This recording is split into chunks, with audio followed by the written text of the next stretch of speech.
For many years, George Harrison believed that his daughter was alive, that he would find her no matter what. So, when he saw a girl carrying 2 heavy bags of cement on her shoulder, he couldn't believe his eyes. Her face was covered in dust, but even through it, George could see features that painfully reminded him of his daughter. "Is that my daughter?" flashed through his mind, and the millionaire stopped in shock, reaching out as if trying to stop her. George Harrison stood frozen, staring at the girl. He couldn't believe his eyes. The same large brown eyes, the same oval face, and even the habit of brushing stray strands of hair from her face. Everything reminded him of his missing daughter. He took a few steps forward, his hands involuntarily reaching out to her. Maria, noticing him, put the bags down on the ground and straightened up, looking at the stranger in surprise. She had never seen the owner of the company look at her so intently before. After a long period of wandering and searching, Maria had found a temporary shelter and a job that helped her survive. There was a huge hole in Maria's memory. She couldn't remember what had happened to her before she ended up here. She lived for today, not thinking about the past, because it was like a blank slate to her. She didn't like to draw attention to herself and kept to herself, which often raised questions among her colleagues. But she didn't care. Her main goal was to earn as much money as possible so she could finally start a new life.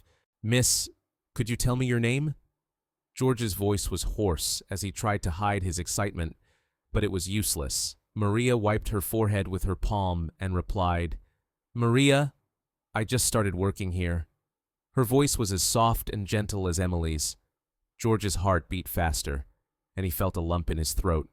He couldn't believe that after all these years, he had finally met a woman who looked so much like his daughter. He was scared, but he kept hoping. The first days of work on the construction site were unbearable for Maria. Every step with cement on her back was difficult. When the owner arrived at the construction site, she noticed that he was looking at her strangely. Then she noticed that he was walking toward her. "You know, you look so much like my daughter, whom I lost many years ago," George said.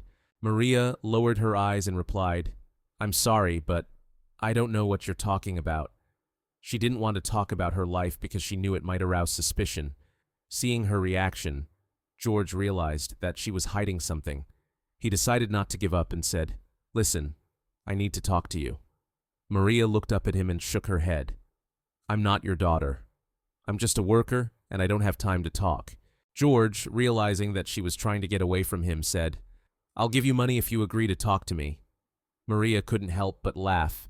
"You think I'll sell my story for money? You're wrong, I'm not like that." She turned abruptly and walked back to her seat, leaving George alone. He was confused, but he wasn't going to give up. He had to find out who this girl was. He needed to know who she really was. He decided to follow her and find out everything he needed to know. Meanwhile, Maria approached her colleague Tim, who was standing nearby. He had seen her talking to the company owner and asked her what they had been talking about. "Nothing special. He just asked how I was doing," Maria replied. She didn't want anyone to know about her conversation with George. She knew it could cause her problems. She didn't want anyone to know about her past. She was trying to forget everything that had happened. But George Harrison wasn't going to let her. He was willing to do anything to get his daughter back. He had already instructed his people to find out everything they could about Maria. He wanted to know where she lived, what she did, who her friends were. He wanted her back in his life. Maria had no idea that her life was about to change forever. She thought she would be able to avoid meeting George Harrison, but she was wrong. He was persistent and had no intention of backing down. He wanted his daughter back, and he was willing to do anything to get her. She couldn't even imagine that she had a father who had been looking for her for so long. She didn't know that her life was full of secrets and mysteries. She thought her life was just about work and survival. But she was wrong. Her life was about to become like a movie in which she would play the leading role. George stood still and watched her leave. His heart ached with pain and hope. He knew he had to act. He couldn't lose her again. He decided to talk to her boss and ask him to transfer her to another department. He wanted her to work in his office so he could be close to her. He wanted to get to know her better to understand who she was. He hoped she was his daughter. He hoped they could return to a normal life. Maria, meanwhile, continued to work. She thought about George Harrison. She couldn't understand why he looked at her that way. She didn't know he was looking for his daughter. She didn't know her life was full of secrets. She just wanted to live a normal life, but it was impossible. Her past haunted her. She couldn't escape it, and so the first day ended. George Harrison couldn't stop thinking about Maria, and Maria couldn't stop thinking about him. Their lives had crossed paths, and now they were connected.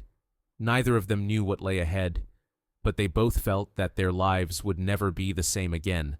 George Harrison returned to his luxurious office, but instead of the usual calm, his heart was racing. The image of the girl from the construction site was spinning in his head, her dirty face and tired but familiar eyes. He couldn't get her out of his head, and all thoughts of business and work faded into the background. All his life, he had strived for success to provide Emily with a decent future, but in an instant, everything had collapsed, leaving him with a huge fortune and an emptiness in his soul. Now that there was hope, he was willing to do anything to find out the truth. In his office, George sat in his chair and looked out the window at the city, but all he could see was Maria. "This can't be a coincidence," he whispered to himself. "I have to find out who she really is." He knew the girl wouldn't talk to him, so he decided to take a different approach. He took out his phone and dialed the number of his personal assistant, John. "John, I need you to find something out for me," he said, his voice sounding determined. On the other end of the line, John, always ready for new assignments, listened to George's instructions. "I understand, sir. I'll find out everything I can about her. But are you sure? It could just be a coincidence." "No, John. It's not a coincidence. I'm sure. I know my daughter. Find out everything you can. I want to know where she lives, what she does, who her friends are. I want to know everything about her, and I want it done as quickly as possible." "Yes, sir. I'll get right on it." George hung up and looked at the photo of his daughter on his desk. He remembered how she laughed, how she played with him in the park. He remembered every moment he had spent with her. He felt that she was somewhere nearby, and now that he had seen her, he couldn't back down. He knew it wasn't just a coincidence. He felt that she was his daughter, and he was willing to do anything to get her back.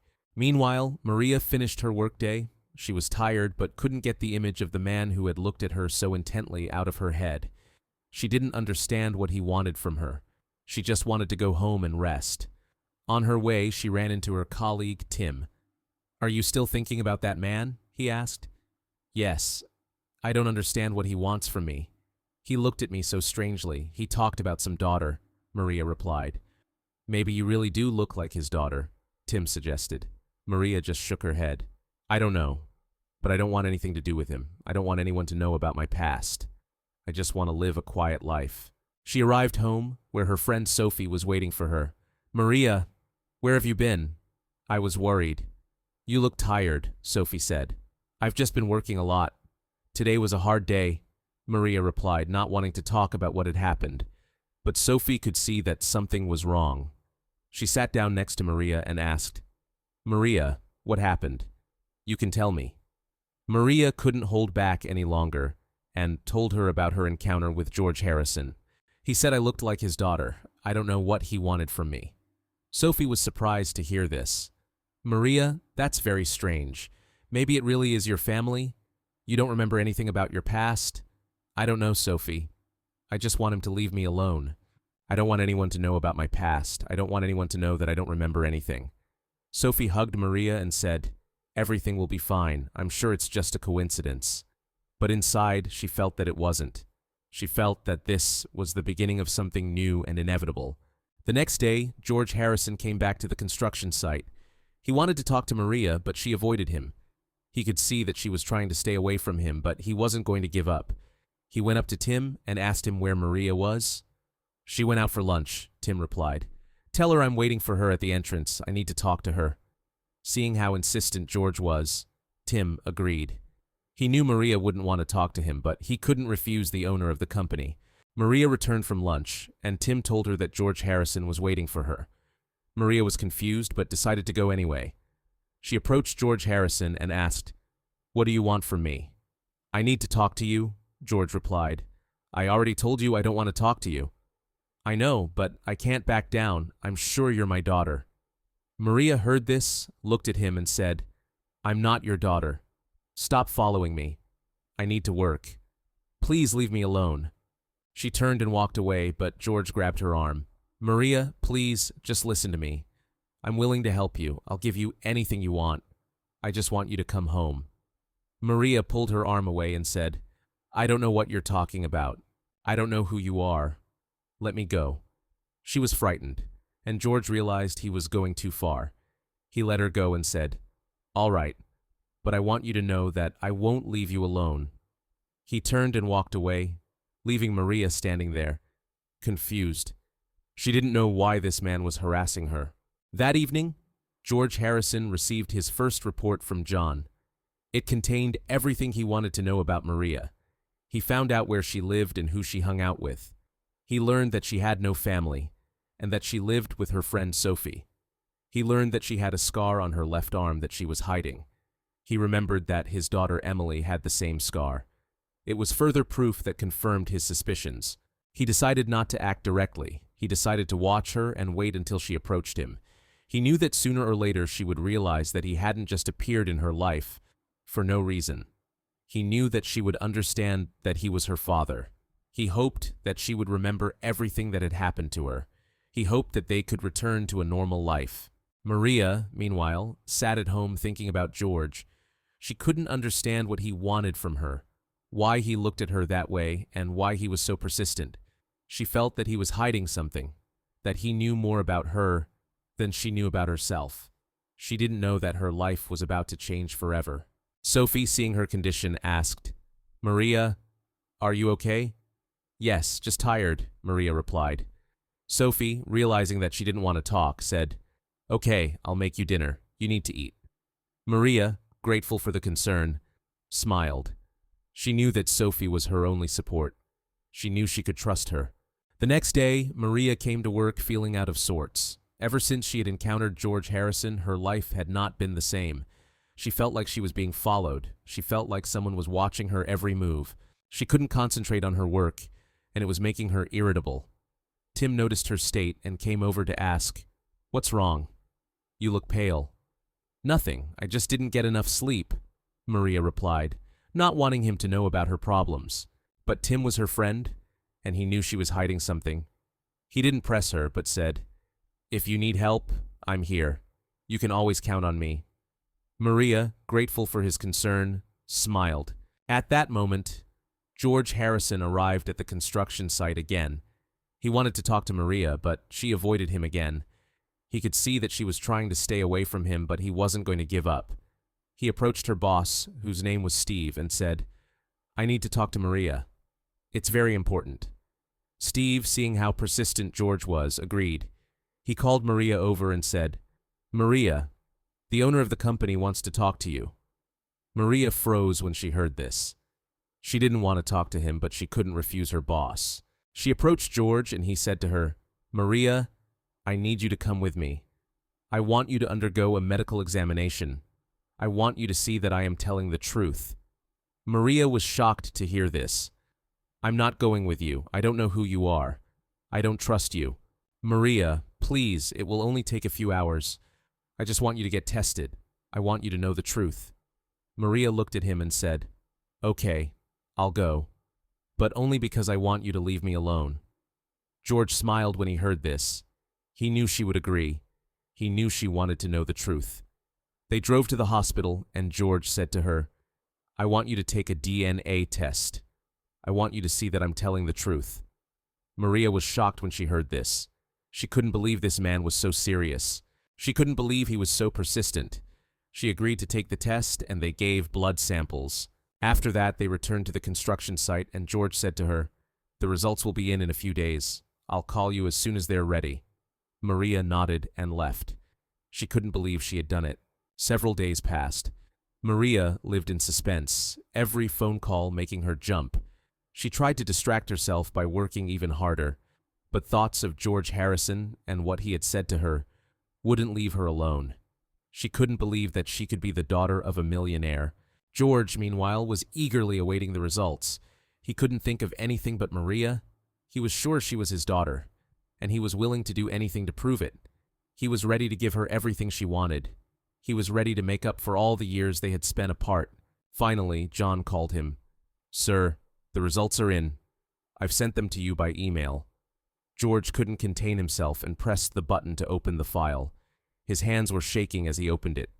He looked at the results and saw that they were positive. He was right. Maria was his daughter. Tears welled up in his eyes. He couldn't believe his daughter was alive. He couldn't believe he had finally found her. He was ready to shout with joy. He immediately called Maria, but she didn't answer. He was confused. He decided to go to her himself. Meanwhile, Maria was at home with Sophie. She didn't want to answer the phone because she knew it might be George. She didn't want to hear what he had to say. She didn't want her life to change. But Sophie said to her, "Maria, you have to answer. You have to know the truth. You can't live in ignorance." Maria listened to her, picked up the phone, and answered. "Hello? Maria? It's me, George. I have the results. You have to come over. I'll tell you everything." Maria was shocked when she heard this. She didn't know what to do. Maria stood in front of the massive wrought iron gates leading to George Harrison's mansion. Her heart was pounding like a caged bird. She had come alone, refusing Sophie's offer to accompany her. She needed to meet this man alone to understand what was going on. The huge house, more like a castle, dazzled with its luxury, but inspired nothing but fear and alienation in Maria. It was a foreign world, and she felt completely out of place in it. She pressed the intercom button, and the gate opened silently. Maria slowly walked along the paved path surrounded by a well-kept garden. George was already waiting for her on the porch. He was dressed casually, and his eyes betrayed his excitement and impatience. When he saw her, he took a few steps toward her. "Thank you for coming, Maria," he said, his voice soft but trembling with emotion. "I won't rush you. Please come in." Maria followed him inside. The interior of the mansion was breathtaking. High ceilings, antique furniture, paintings on the walls, and a huge fireplace with logs crackling merrily.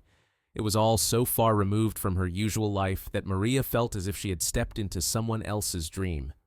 George led her into a spacious living room and invited her to sit down. "I've ordered tea. Would you like anything else?" he asked thoughtfully. "No, thank you," Maria replied, her voice barely audible. George sat down opposite her, his gaze fixed on her face. He couldn't believe she was here, in his house, alive and unharmed. He wanted to tell her everything, but didn't know where to start. He took an envelope out of his pocket and handed it to Maria. "These are the results of the DNA test. Please take a look." Maria took the envelope, her hands trembling. She opened it, and her eyes scanned the lines. After reading the conclusion, she looked up at George, her brown eyes filled with tears. "This can't be true," she whispered. Seeing her reaction, George realized she didn't believe him. He stood up, walked over to the wall, and took down a large photograph hanging above the fireplace.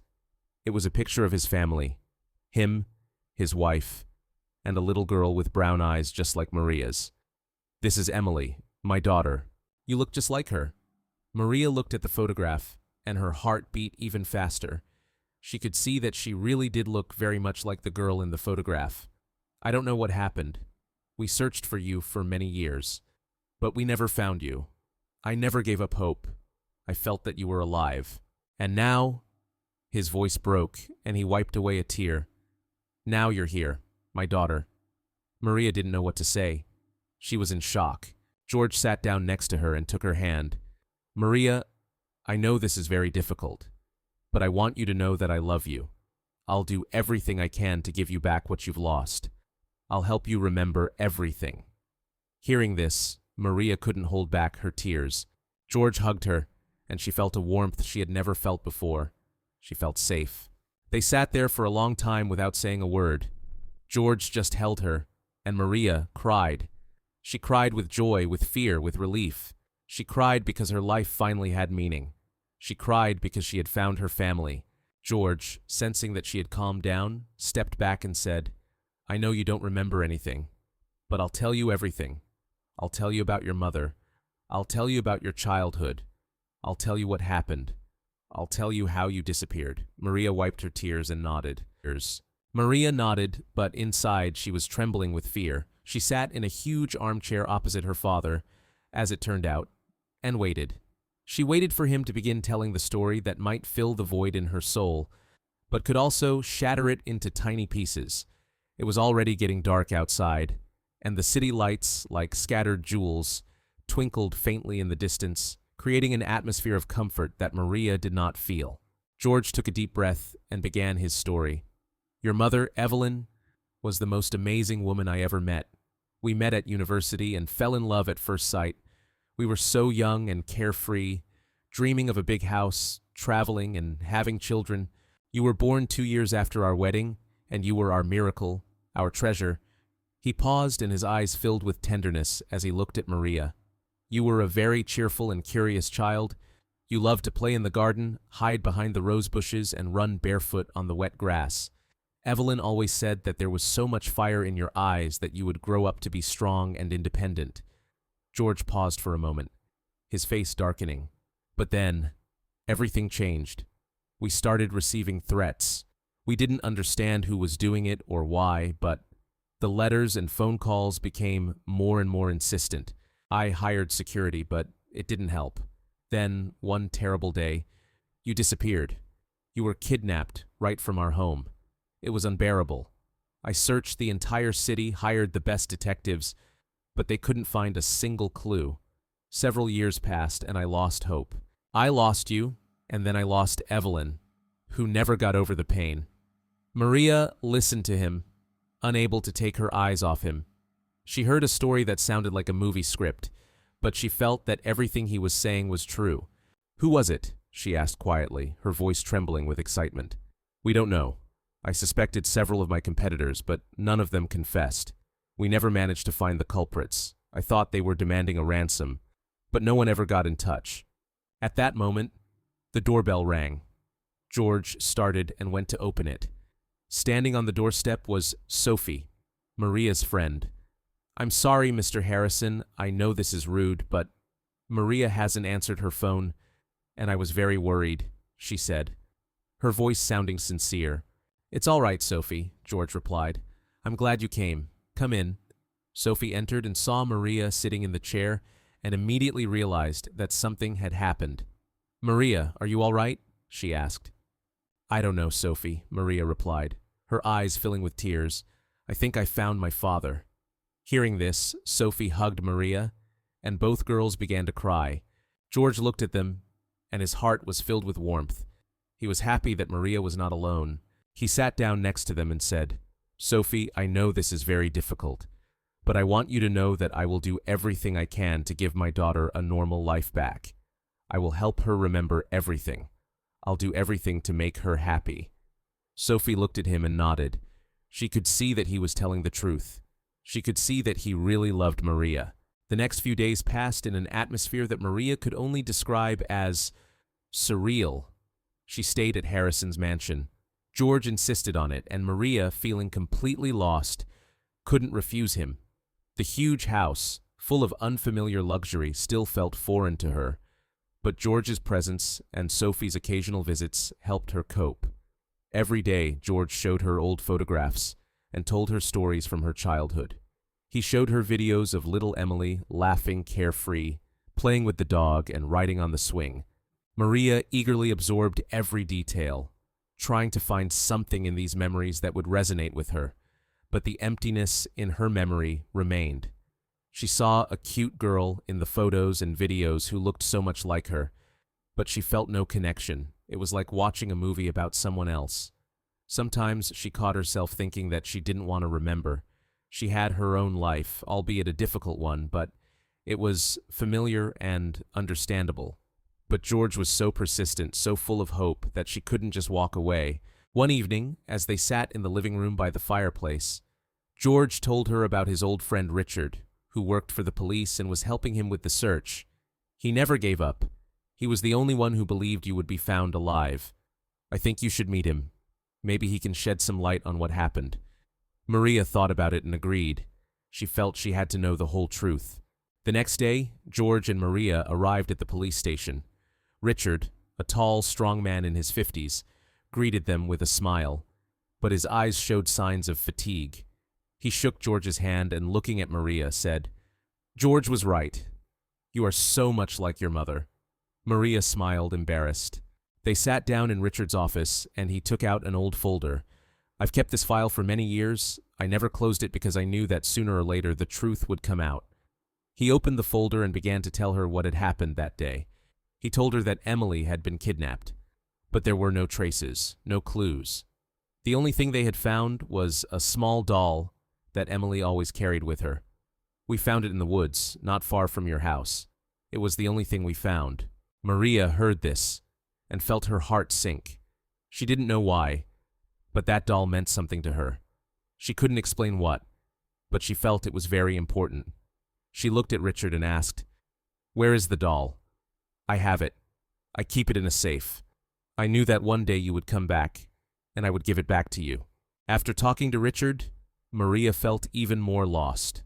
On the one hand, she was happy to learn about her past, but on the other hand, she was scared. She didn't know what lay ahead of her. She didn't know what she should do. She felt like a puppet in the hands of fate. That evening, when they returned home, George showed her a photo of the doll Richard had found. "She looks a lot like the one you had when you were a child. Your mother bought it for you on your birthday." Maria looked at the photo and felt her heart racing. She didn't know why, but she felt that this doll was the key to her past. "I want to see it," Maria said. George smiled and said, "I'll call Richard. He'll bring it tomorrow." Maria nodded and went to her room. She couldn't sleep. She thought about the doll, about her life, about what she was going to go through. The next morning, Maria woke up with a heavy feeling of anticipation. She couldn't wait to meet Richard and hold that doll in her hands. At breakfast, George looked just as excited. He kept glancing at his watch, as if trying to speed up time. He was sure that this doll would be the key to Maria's memories, and this thought filled his heart with hope. Around noon, Richard arrived at the mansion. He was carrying a small wooden box. He smiled at Maria when he saw her looking at him eagerly. "Here it is," he said, handing her the box. "I've kept it in my safe for many years. I knew that one day you would return, and I would give it back to you." Maria took the box and felt her hands tremble. She opened it and saw the doll. The doll was old and worn, her dress was faded, and her hair was tousled. But there was something familiar in her eyes, which looked like two blue beads. Maria took the doll in her hands and began to examine it. She ran her fingers over her face, her hair, her dress. Suddenly, something clicked in her head. She felt like a little girl playing with this doll in the garden. She remembered hiding with her behind the rose bushes and talking to her as if she were her best friend. She remembered how her mother, Evelyn, had bought her this doll for her birthday. Tears welled up in her eyes. She couldn't believe she had remembered something from her past. It was so long ago, but it felt so real. She looked at George and said, "I remembered something. I remembered playing with her in the garden. I remember how my mother bought it for me on my birthday." Hearing this, George couldn't hold back his tears. He hugged Maria and said, "I knew it. I knew you would remember." Richard, seeing Maria crying, said, "Maria, this is only the beginning. You'll remember everything. You'll remember what happened." Maria nodded, picked up the doll, and began to examine it again. She couldn't take her eyes off it. She felt that this doll was the key to her past. She felt that it would help her remember everything. After that, they sat in the living room, and George began to tell her what had happened. He told her that they had lived in this house, how she used to play in the garden, how she loved to draw, how she loved spending time with her mother. Maria listened to him, and her memory began to come together like a puzzle. She remembered how her mother read her bedtime stories, how her father taught her to ride a bike, how she loved to hide in the closet and wait for them to find her. Fragments of memories floated into her mind like an old movie reel, coming to life before her eyes. She saw herself as a little girl running around the house, laughing and crying. She saw herself happy. In the evening, after George and Richard had left, Maria sat in her room and looked at the doll. She held it in her arms and tears streamed down her face. The morning brought Maria not only a sense of relief from her first fragments of memory, but also a new, unfamiliar reality. At breakfast, George looked at her with particular tenderness. There was no longer despair in his eyes, only hope. He poured her some juice, pulled her plate of fruit closer, and finally spoke. "Maria," he began, and she flinched. "Can I call you Emily? I know you're used to your name, but it's your real name, and I really want you to accept it." He spoke so carefully, as if afraid of scaring her away. Maria thought about it. "Emily," she whispered, trying out the name. It sounded unfamiliar, foreign, but at the same time there was something deeply personal about it. It reminded her of the little girl in the photographs she had been told about. "I don't know. It's so strange," she admitted. "I understand," George nodded. "No one's forcing you. Just think about it. I'll call you Emily, and you, whatever you feel comfortable with." She nodded. And indeed, from that moment on, George began to call her Emily. At first, it made her feel slightly uncomfortable, and she didn't respond right away, but over time, it began to feel more natural. She began to notice how George's attitude was changing. He became more open, less tense, his smile became more sincere, and his conversations more relaxed. They spent a lot of time together. George told her not only about her childhood, but also about his work, his hobbies, and how he loved to cook on weekends. Maria also began to open up. She told him about her life, how she ended up on the streets, and how she found a job on a construction site. She told him about Sophie and Tim and how they helped her survive.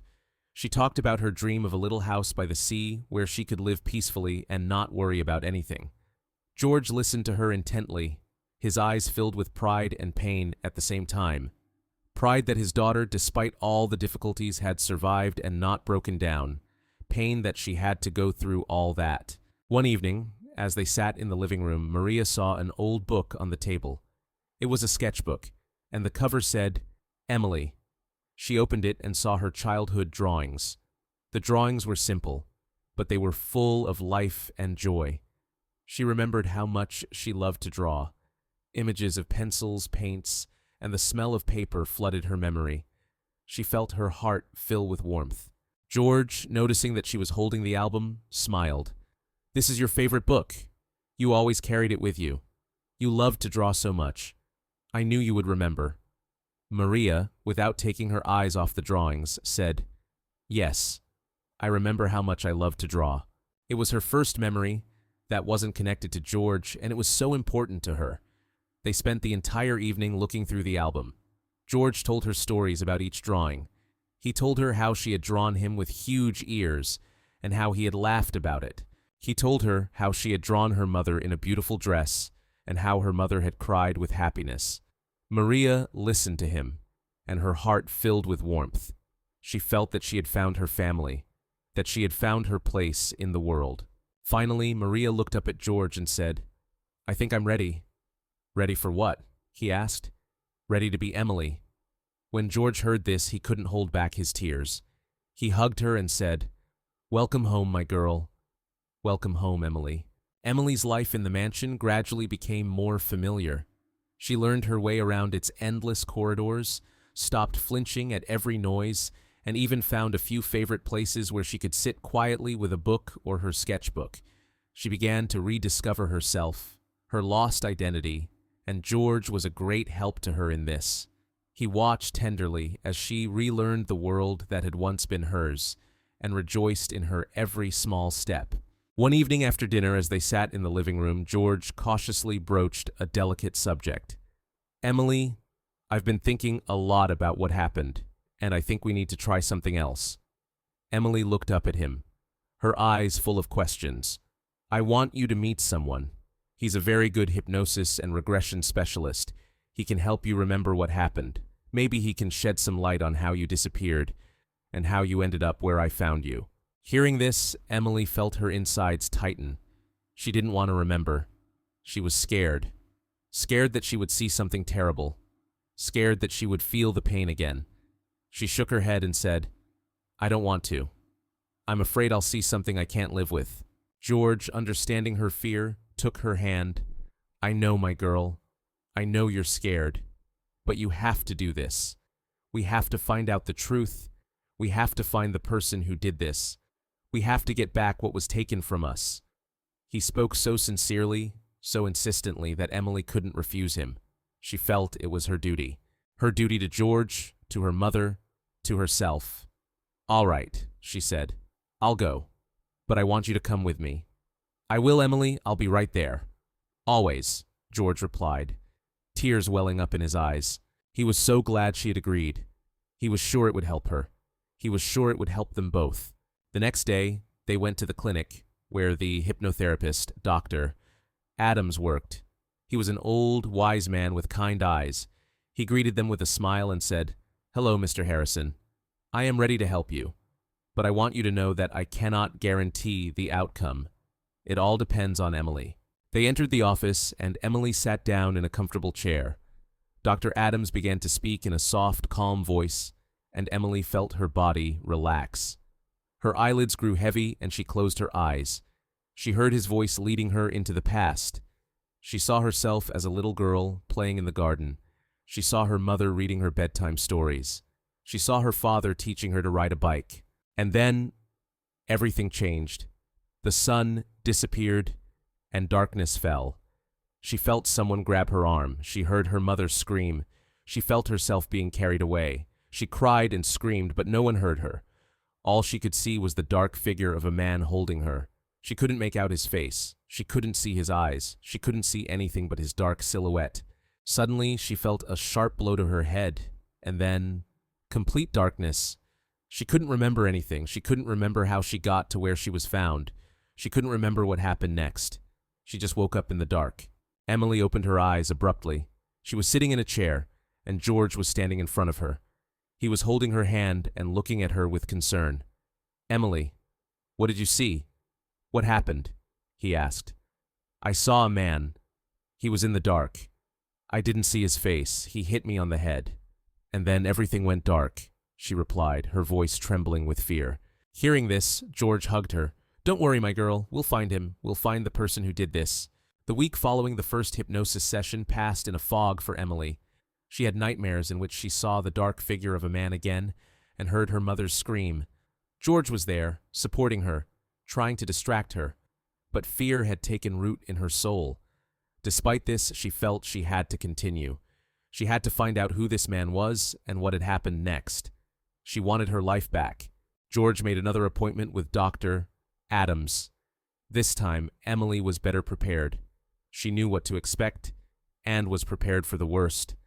Dr. Adams put her back into a state of hypnosis.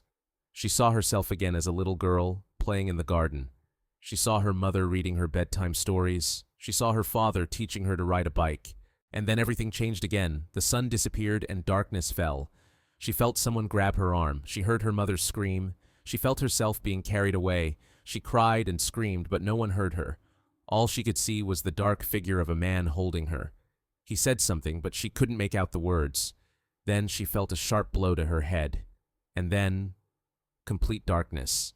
Emily opened her eyes again, breathing heavily. George was holding her hand and looking at her anxiously. "Emily, what did you see? Do you remember anything?" he asked. "I saw him again. He said something, but I don't remember what. I remember being in a hospital, some kind of hospital. I remember the name, Welling Hospital." Emily couldn't believe she remembered that. It had been so long ago, but it felt so real. George heard her and felt his heart race. He hugged Emily and said, "Welling Hospital. We'll find him. We'll find whoever did this. Don't worry, sweetheart. We'll figure this out." He was so glad she remembered something. It was a small but very important clue. After that, they went home.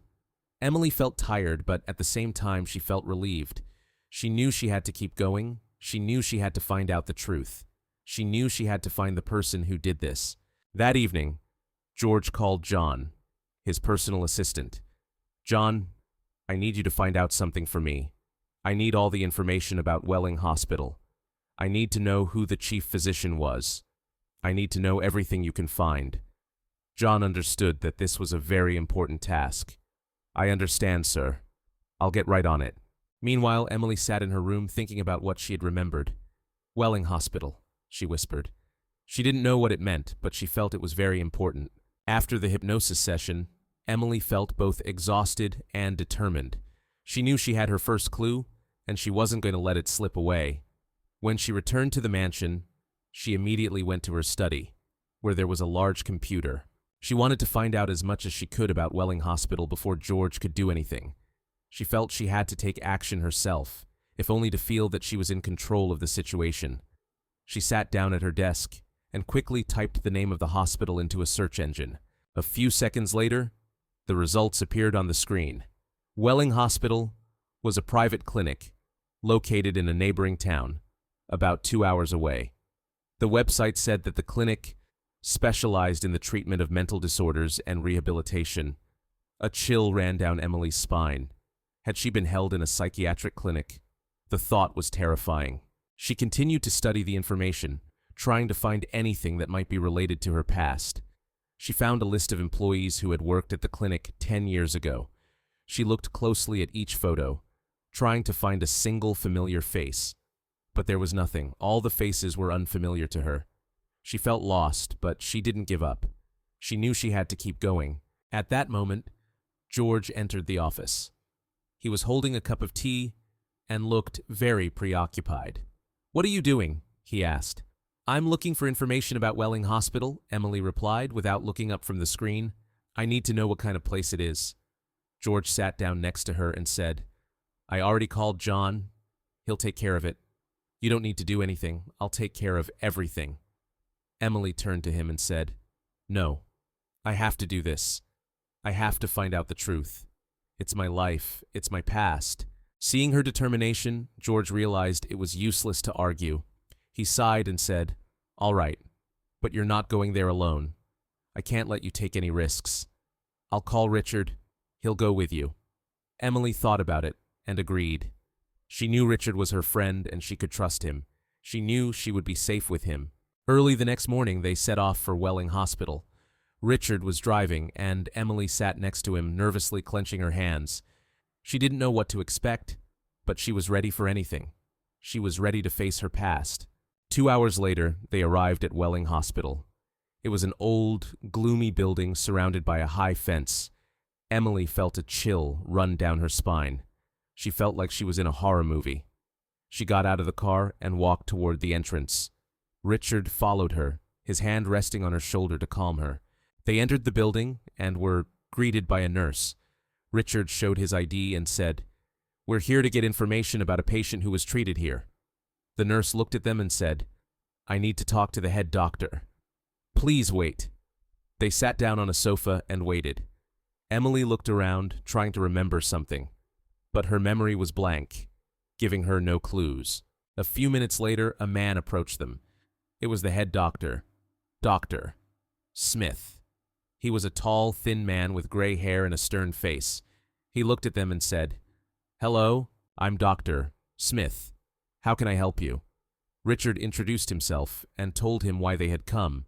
Dr. Smith listened to him and said, "I can't give you any information about patients. It's confidential." Emily couldn't hold back and said, "But this is my life. I don't remember anything. I want to know what happened to me." Dr. Smith looked at her and said, "I'm very sorry, but I can't break the law." He turned and walked away, leaving them confused. Emily felt her heart sink. She didn't know what to do. She was desperate. She couldn't believe she was so close to the answer but couldn't do anything. Richard, seeing her state, said, "Don't worry, Emily. We'll find a way. We won't give up." After Dr. Smith left them in the hallway, Emily couldn't sit still. The chief physician's refusal only fueled her determination. She looked around and her gaze fell on an old wooden door with a sign that read, "Archives." Her heart beat faster. She knew that behind that door lay the key to her past. "Richard," she said quietly, "I need to go there. That's probably where the journals are kept. The journals that contain all the information about the patients." Seeing her determination, Richard shook his head. "No, Emily, it's dangerous. We can't just break into the archives. It's illegal." But Emily was adamant. "I can't just leave. I'm so close to solving this. I have to do this. Please distract him. I'll be quick." Realizing he couldn't stop her, Richard sighed and said, "All right, I'll do what I can, but you have to be careful. If anything goes wrong, I'll wait for you in the car." Emily nodded and smiled. She knew he was her friend, and she could trust him. When Richard walked away to distract the nurse, Emily quickly approached the archive door. She tried to open it, but it was locked. She felt her heart sink. Suddenly, she saw a key lying next to the door. She didn't know who had left it there, but she was sure this was her chance. She took the key, quickly opened the door and went inside. The archive was dark and dusty. Shelves lined with old books and magazines reached all the way to the ceiling. Emily turned on the flashlight on her phone and began to search. She walked past the rows but couldn't find anything. Suddenly, her gaze fell on an old magazine. The cover read, Patience, 2015. Emily held her breath and opened it. She began flipping through the pages, looking for her name, and there it was. She found her name, Maria. She couldn't believe her eyes. She read, Diagnosis, amnesia, broken collarbone. Cause, car accident. Emily read it and felt her heart sink. She couldn't believe she had been in an accident. It had been so long ago, but it felt so real.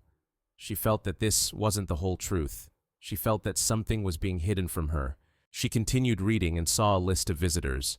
Her heart began to race. She saw a name that was familiar to her, a name that belonged to her father's main competitor. It was Daniel Thorne. When Emily read this, she felt a chill run through her body.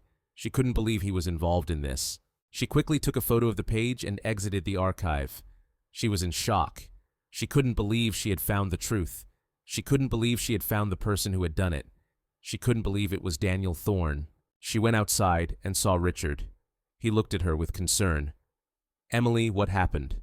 What did you find? He asked. Emily, without saying a word, showed him the photo. Richard looked at it and was shocked. He couldn't believe that Daniel Thorne was involved in this. He had known him for many years. He couldn't believe he could do such a thing. They got in the car and drove home. Emily was confused. She didn't know what to do. She didn't know how to tell George. The whole way home, Emily and Richard drove in silence. Emily was still in shock from what she had seen, and Richard couldn't believe that Daniel Thorne was involved in such a crime. When they arrived, George met them at the gate. He immediately knew something was wrong when he saw their serious faces. Emily, without saying a word, handed him her phone with the photo. George took the phone and looked at the photo. He saw Daniel Thorne's name, and his face turned pale. He couldn't believe his eyes. Daniel, his best friend, his main rival, who had always been there for him. He couldn't believe he could have done such a thing. He was furious. "This can't be true," he whispered, his voice trembling. Richard put his hand on his shoulder and said, "I don't know what happened, but I saw it with my own eyes. It's true. He's involved in this." George looked at them and said, "I know what I have to do. I'll call him. I'll ask him to come here." Emily was shocked when she heard this. "You can't do that. He's dangerous. He could hurt you." "I know, Emily, but I have to. I have to look him in the eye and ask him why." George went into the house and immediately dialed Daniel Thorne's number. "Daniel, it's me, George. I want to invite you over. We need to have a very important conversation. Can you come right now?" he said. Daniel, suspecting nothing, agreed. He was sure that George knew nothing about his involvement in Emily's disappearance. He didn't know that she had returned.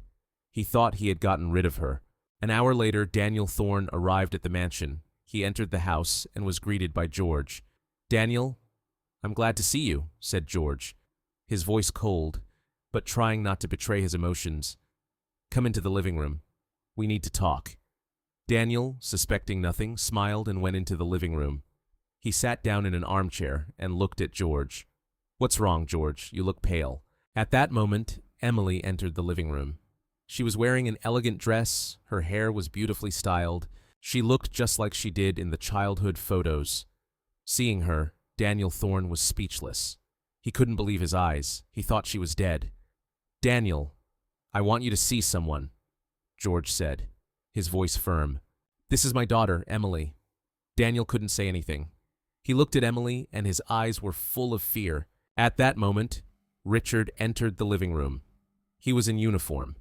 He walked up to Daniel and said, "Daniel Thorne, you are under arrest for kidnapping and attempted murder." Daniel couldn't say anything when he heard this. He looked at Emily, then at Richard. He was confused. He couldn't believe that his best friend and his main rival had betrayed him. Daniel Thorne was arrested and taken to the police station. Emily watched this, and her heart sank. She couldn't believe that her life had changed so much. She couldn't believe that she had found the truth. The next day, George, Richard, and Emily went to the police station to talk to Daniel Thorne. He was sitting in the interrogation room, his face pale and his eyes full of fear. He didn't look like the powerful businessman they knew. He looked like a hunted animal that had been caught in a trap. Richard opened the door, and they entered.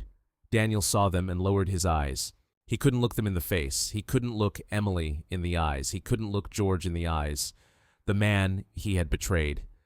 Richard sat down across from him and said, "Daniel, we know everything. We know you're involved in Emily's disappearance.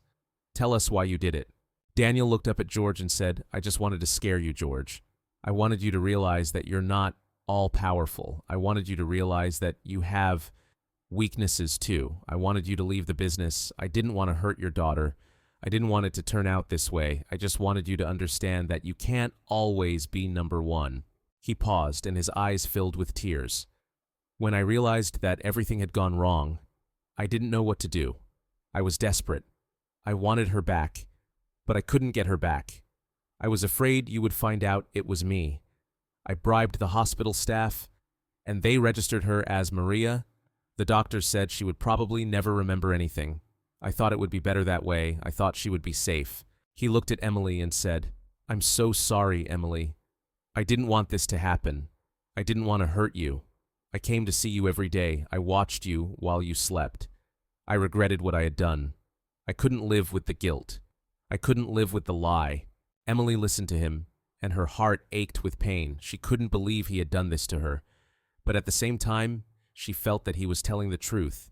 She could see that he was hurting. She could see that he was sorry. George, hearing this, couldn't hold back his tears. Richard looked at Daniel and said, "Your words won't change anything. You have to answer for your actions. You have to answer for what you did." Daniel nodded and said, "I know. I'm ready to answer for my actions. I am ready to answer for what I have done." A year passed. Emily's life seemed to have returned to normal, but in a completely new way.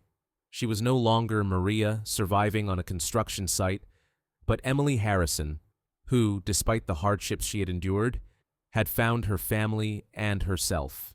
Daniel Thorne received his deserved punishment. The court sentenced him to a long prison term, but before that, he asked to meet with George and Emily one more time to apologize in person. Despite her pain, Emily agreed. She wanted to understand why. At the meeting, Daniel once again spoke of his envy of George, his fear of losing, and how one mistake led to such tragic consequences. Hearing his sincere remorse, Emily felt she could forgive him. She understood that forgiveness was not for him, but for her, to free her heart from resentment. Life in the mansion settled down.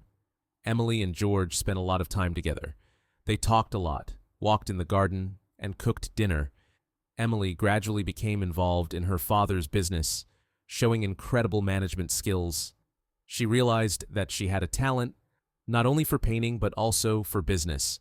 She threw herself into her work, and it helped her forget the past.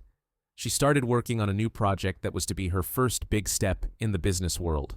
She wanted to prove to herself and her father that she was worthy of everything she had. She also did not forget her friends. Tim and Sophie became part of their family. George helped them start their own business, and they opened a small cafe in the city center. Emily often visited them, and they spent a lot of time together. They were happy that Emily was doing well and that she had finally found happiness. They had always supported her, and she was grateful to them for that. She knew that without them, she would not have been able to survive. Richard and George became even closer. They often sat together, reminiscing about the past, but now without pain, only with smiles. Richard retired and began to devote more time to his family, but he always kept in touch with George and Emily. He often called them to see how they were doing, and he was always happy to hear that they were happy. One evening, as they sat in the living room by the fireplace, Emily looked at George and said, "Dad, I don't know how I could live without you. I don't know how I could find myself. Thank you for everything. Thank you for not giving up." George, hearing this, hugged her and said, "I never gave up, Emily. I knew you would come back. I knew you were alive, and I will be with you always, until the end of my days." She looked at her hand, where there was a small scar. She no longer hid it. She knew it was part of her story, part of the story that made her stronger. a part of her story that had brought her to her family, a part of her story that had taught her to appreciate every moment, every day. She was no longer afraid of her past because she knew that her future was with her family. She stood up and walked over to the window. It was raining heavily outside, but Emily didn't notice. She looked at the city lights and thought about her life. She thought about how she had gone through all the hardships, how she had found herself, how she had found her family. She was happy. She turned to George and said, "I want us to buy a little house by the sea. I want us to live there together. I want us to be happy." George smiled and said, "I already bought it, Emily. It's waiting for us." When Emily heard this, she couldn't hold back her tears. She hugged him and said, "Thank you, Dad. Thank you for everything." They sat there for a long time without saying a word. George held Emily in his arms, and Emily felt safe.